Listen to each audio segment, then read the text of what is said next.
Hello, how you doing? I hope you're well. Today we're going to look at this and cooker hobs. So this is the cooker in question that we're going to look at. There's a few marks on here that we're going to have a go at this with. So this isn't hideous. What we're going to do is just spray it with a little bit of degreaser. I hear a lot of people say that you can't use these on glass, but you can.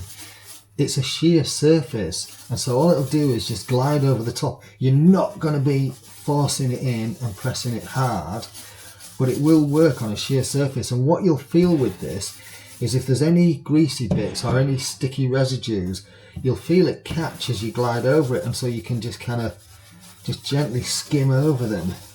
And a good degreaser will help with that too. Now you can also do these enamel trims with it.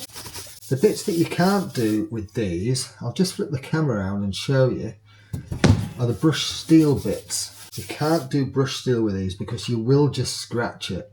But glass, it's no different to using a glass scraper.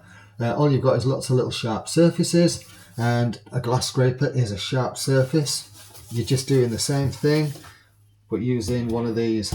Now with that done, we're just going to use a magic sponge here just to skim over the soft. I don't think much will come off this, to be honest with you.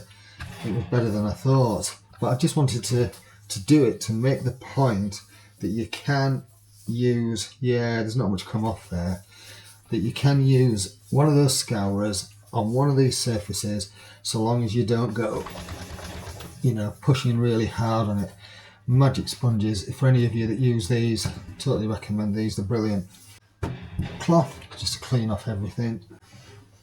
Tea towel, just to buff it up, and it'll come up really nice and shiny. What will happen as well is you will notice any bits that you might have missed, so there's a bit there once you've kind of got it, so you can just, there we go, that's got it. And that, if I just step out of the light, it just looks really good now. In fact, I'll flip the camera around and show you the reflections. I mean, you see that there? That's the light from the hood. That. Yeah, very good. Don't use on steel surfaces, but you can use those on glass. Let me know in the comments if you found that useful. Thanks for watching. You take care of yourself. Cheerio.